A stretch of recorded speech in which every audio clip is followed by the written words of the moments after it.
Hello and good morning, everyone there. Let's start our class today with a prayer together.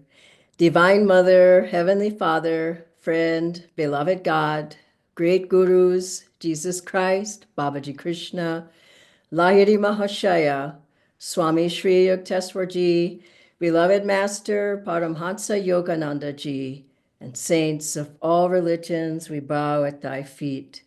We ask thy presence in our hearts, minds, and souls during this satsang this day. Bless our lives with thy presence. Om Shanti, Shanti, Shanti. Welcome again, everybody. Today's topic is simple living and high thinking.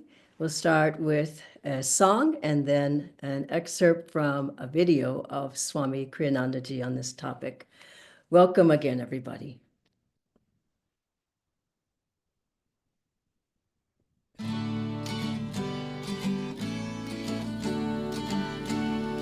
Father, now that I wander with thee, flowers and fields feel alive with thy joy.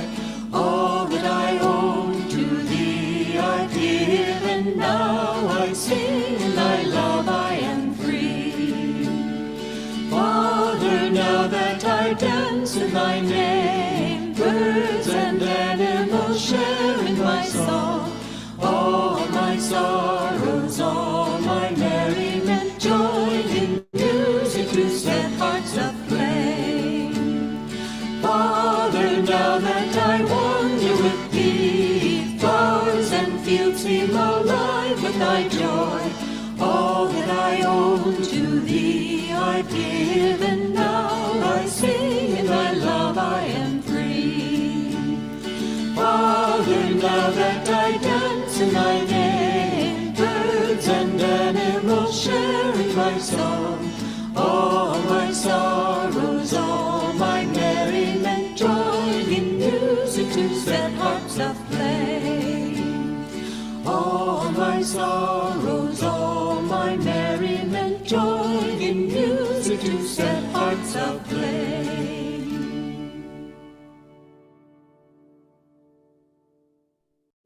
I didn't know. Anyway, I set out on a bicycle. Well, I don't know if there were bikes with gears in those days. I doubt it. But I know that I didn't have one.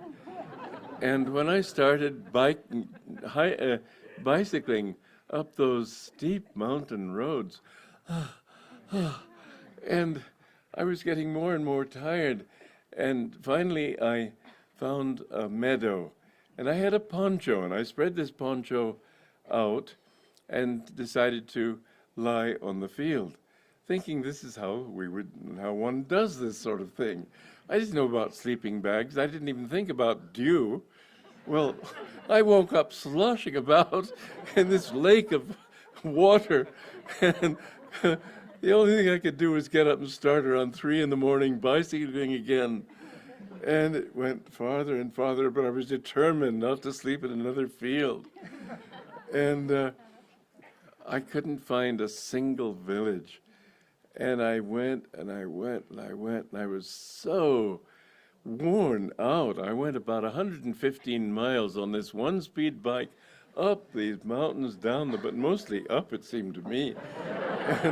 And I finally saw a sign pointing to a town.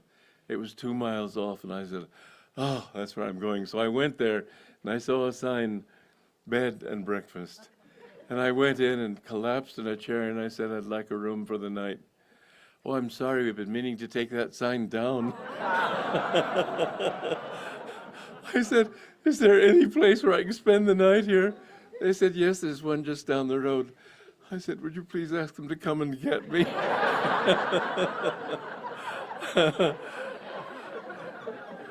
I collapsed. I just slept the whole night, 12 hours. I thought I would die. My heart was just going like this. That was the beginning of my going into a solitary place and meditating on me.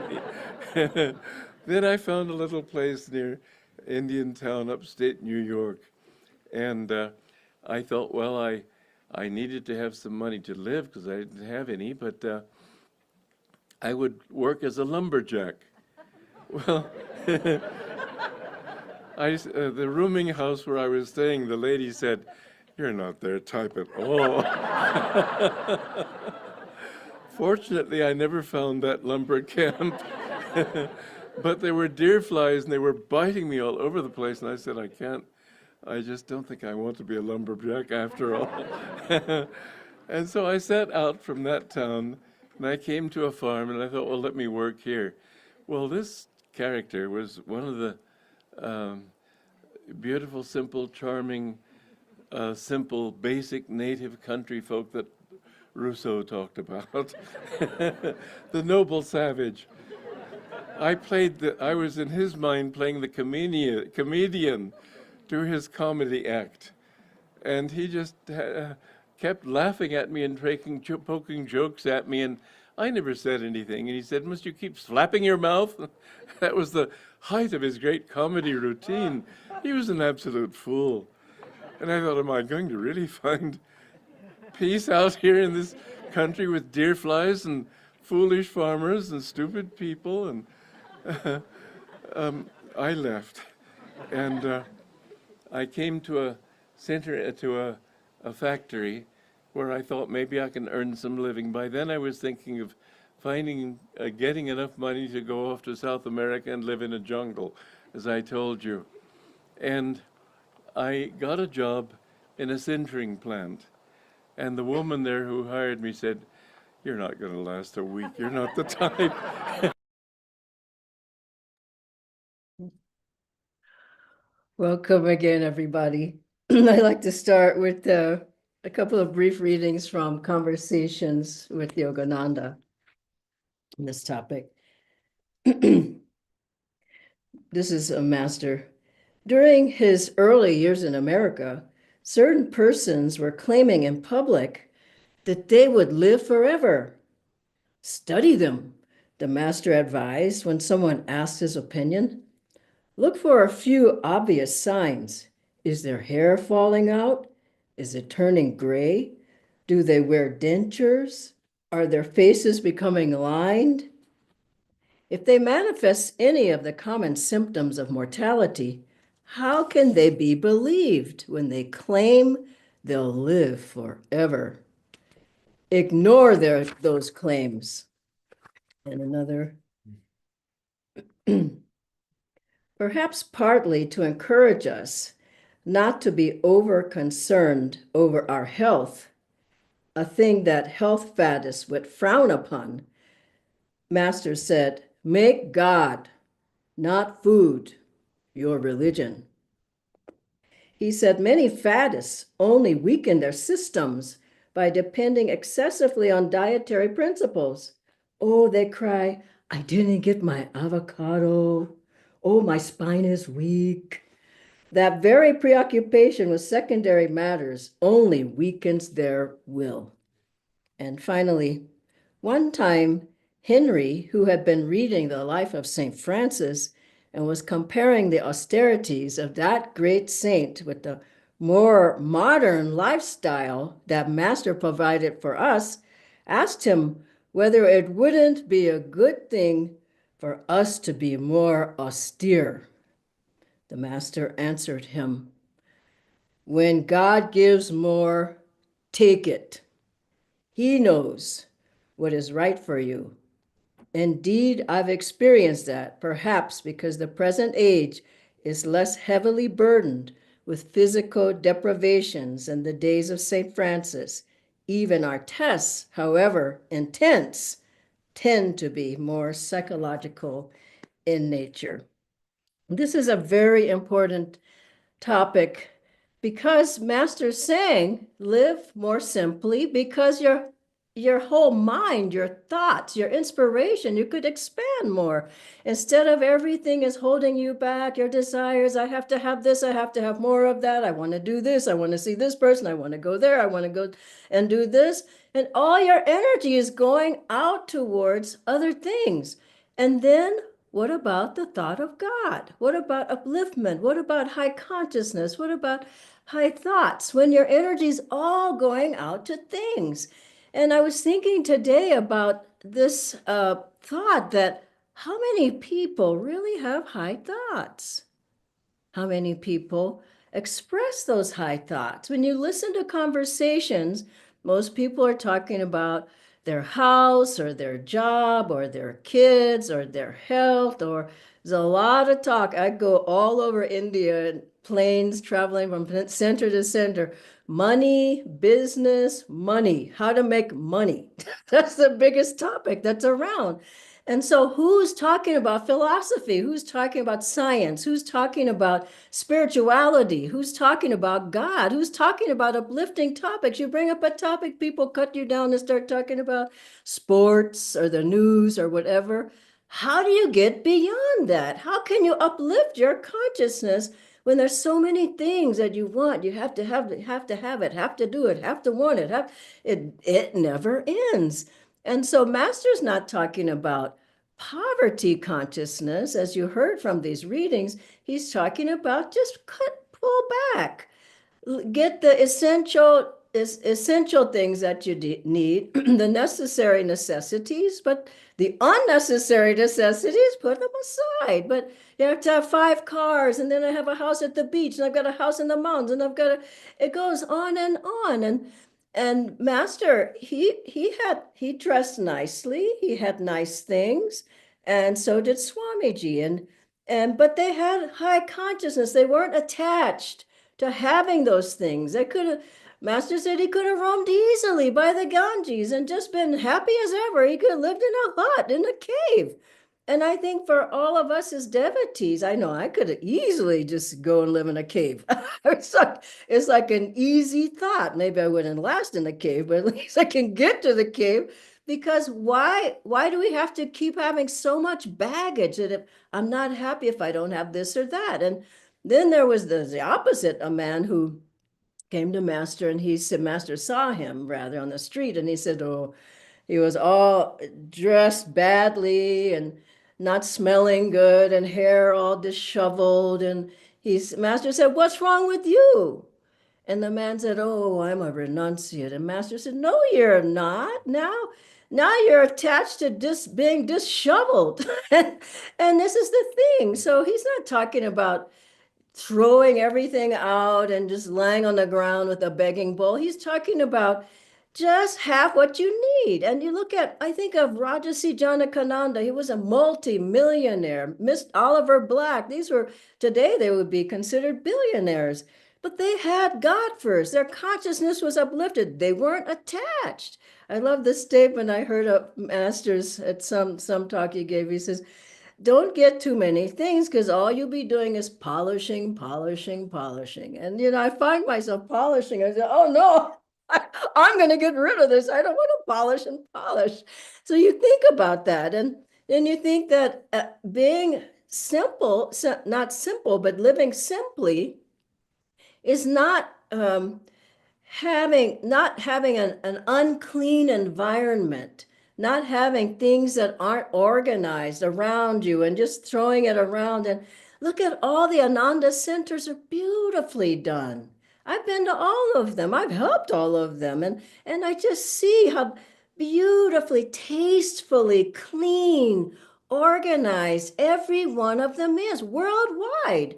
And why? Because that's how Master was. Those are our teachings. It's our teachings of cleanliness, of being uplifted, having beautiful environments. And I'm thinking about here at the Ananda Village. I haven't seen one piece of paper thrown anywhere.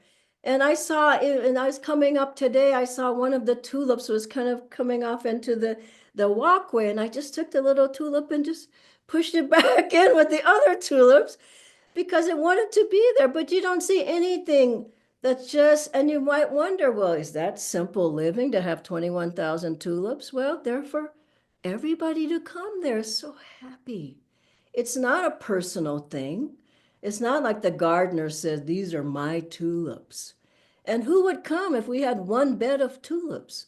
Nobody would come. Now there's huge busloads, thousands, probably 20,000 people will come because of the beauty, because it's exquisite, because it's astral, because it's heavenly. And you're there and you feel the devas. Now, this is a seva. It's not a personal thing. Swamiji built the Crystal Hermitage for the whole community, and let's face it, for the whole world. And so the environment should also look beautiful. And what does simplicity do? If we can keep everything, yes, beautiful, yes, clean, but also just as simple as you can in your own home. And sometimes you gather so many things, it's like you don't even know what's over there. You don't even know what's in that closet.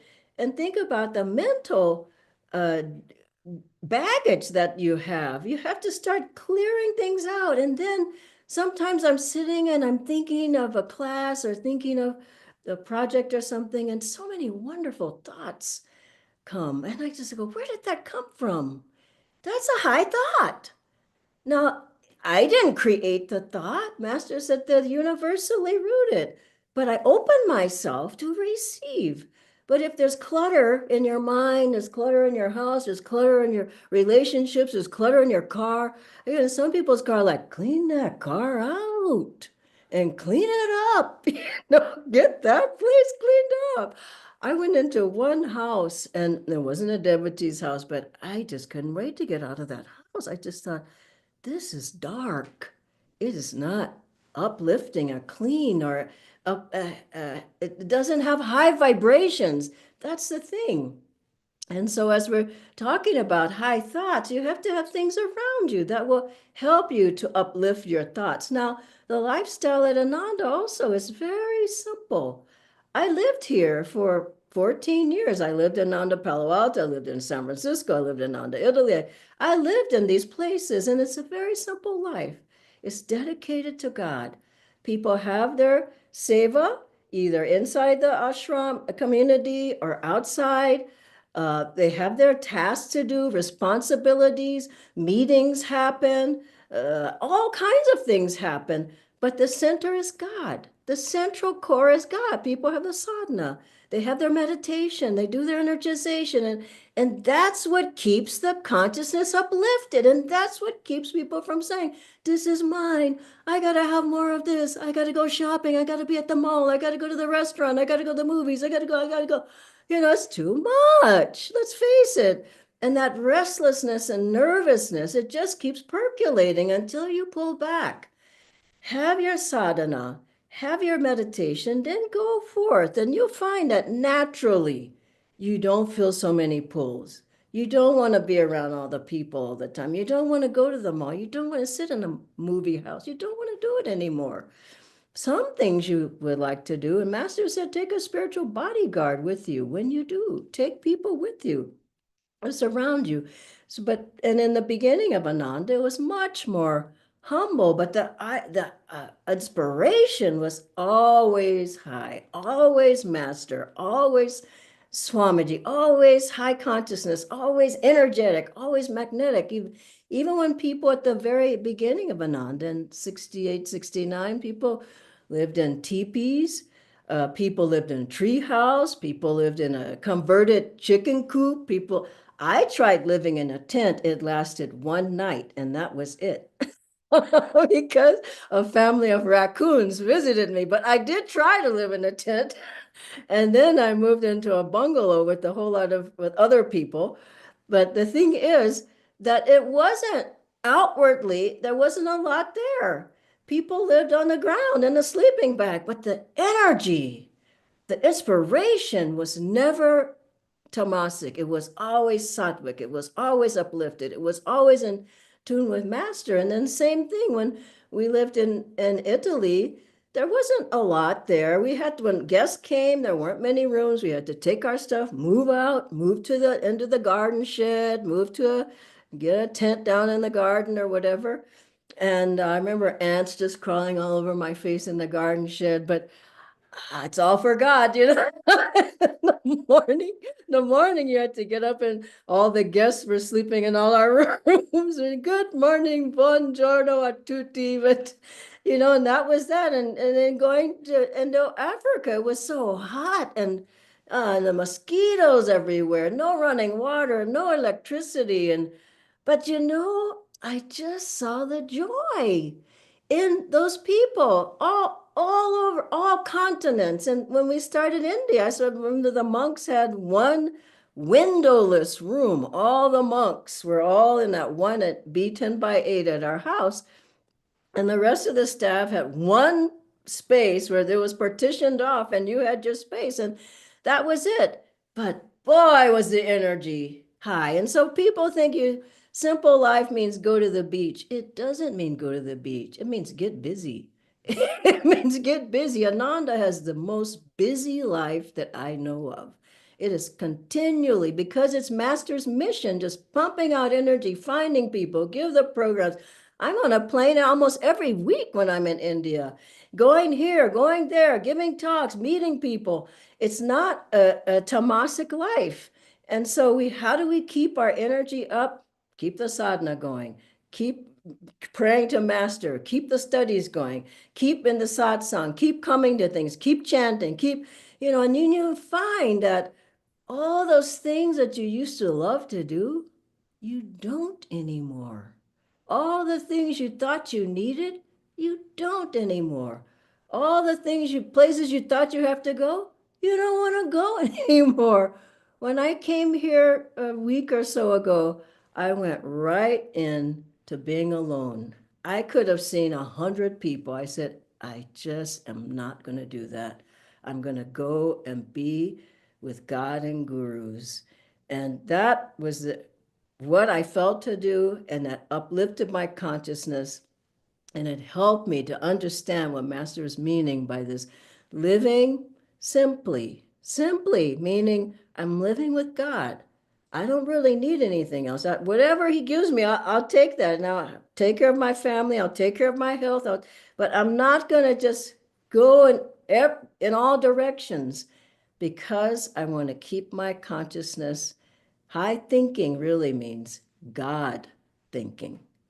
And if you can't do God thinking, you probably have too many things going on. And so look at your life and just get down to what you really need, who you really need to see, where you really need to go, what you really need to have. And then you'll find that, wow, so much power and joy and energy come into you that help you to focus your mind on God alone. God bless you all. And we have one more talk of Swamiji, very brief, an audio talk. So I'll ask Natindra to put that on.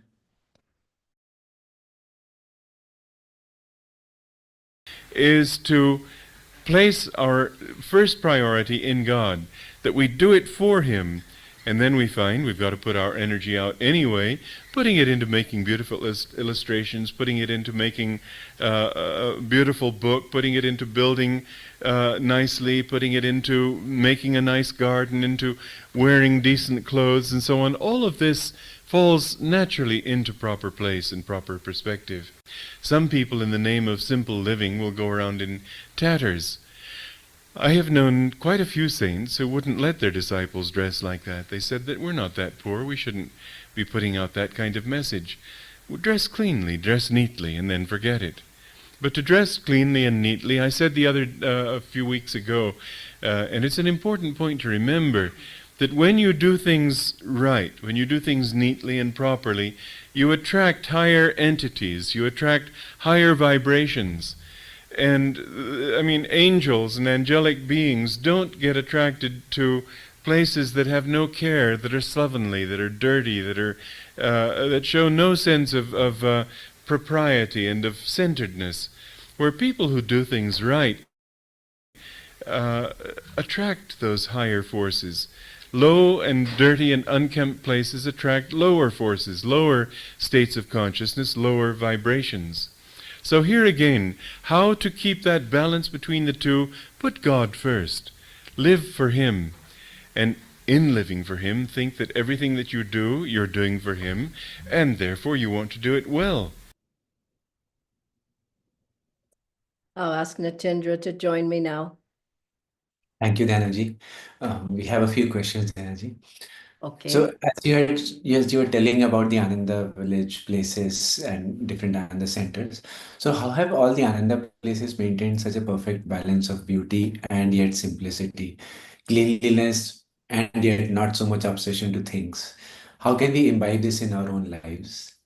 I think it's what I said. I mean, you have to have your consciousness uplifted. Once your consciousness is uplifted, then you can do all of those things on without being attached to them. And so Ananda is a wonderful balance. No, we're not out of balance. It's not just meditate all the time and things will take care of themselves. They don't take care of themselves.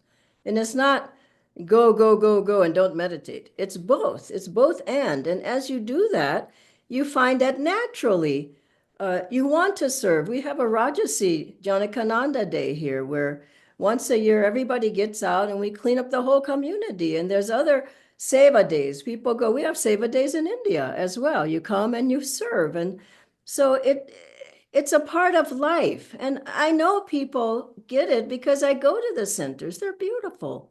They're clean. They're uplifting, uplifted. And so, yeah, I think it comes from meditation, but then from meditation, you have that consciousness and you want things to look beautiful. You want things to be clean and neat and organized. Isn't it so? Absolutely, Dhanaji. Thank you so much.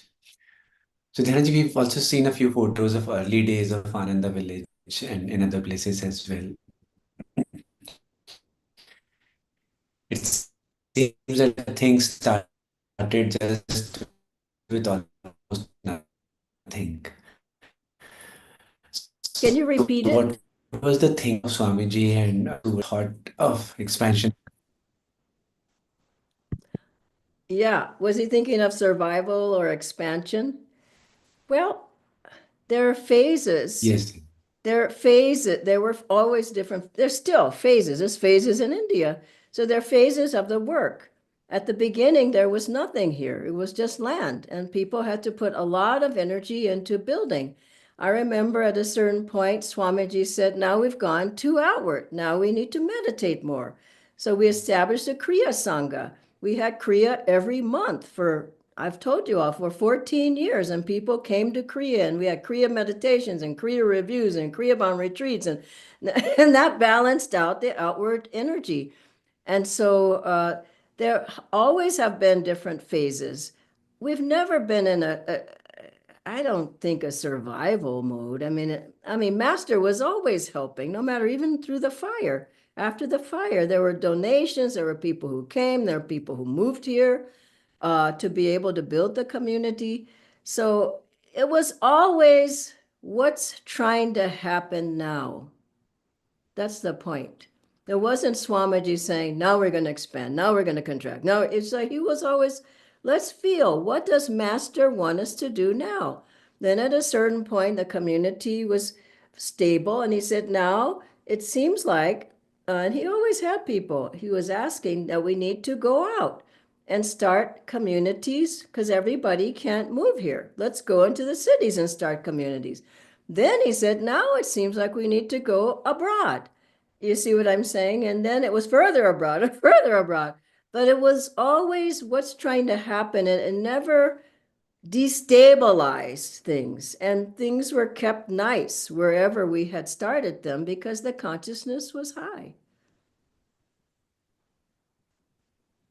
Any other questions? one last question. Just one Yeah. last one, Dhanaji. So, did Swamiji live simply? His homes were beautiful. So, does that mean simple living a state of consciousness, really? Totally. I mean, he could have lived in India his whole life. I mean, he said his heart was Indian. He could have been roaming by the Ganges. He could have been up in the Himalayas. He wanted to do what his guru wanted him to do, period. In this lifetime, his master had him founding communities, and you can't go around with rags on in San Francisco. Nobody would follow you. You can't do that in Palo Alto, Menlo Park, where we started a community. You can't do that in many places. You can't go to New York City with the rag on.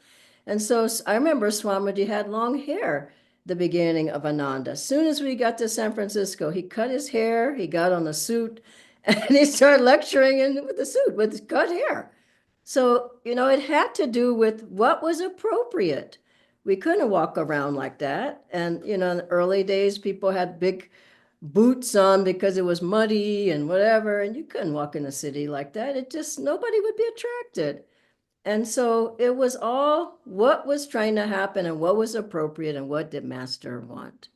So I think Swamiji he was a master at that, really, just tuning in. Why do I say that? Because he was in tune with Master and he guided us from what he felt Master wanted us to do. So, Natendra, if you're done, I have maybe another minute and I want to read a fun story. It kind of goes with what we're talking about tonight, but it's just a wonderful story on putting our minds on God. We were living in a little bungalow simply at Kanha Tiger Reserve in Madhya Pradesh in India for a few days, me and another guru Bhai. This was some years back, and it's a fun story. So I'll close with this. And we were open to Divine Mother. We were praying to Divine Mother. We had high consciousness, and we asked her one thing: please let us see the tigers. That's all we want to do there. So here's the story. It's short. This was the very first day we were there.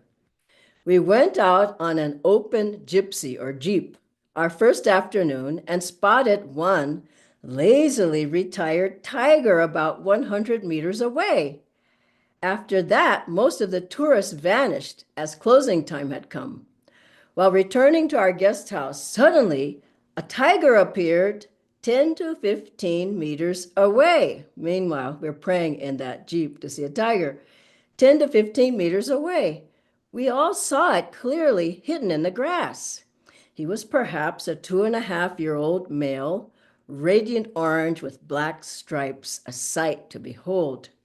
He was inquisitive about us as well, so he sat low in the tall grass, observing us, moving his tail side to side.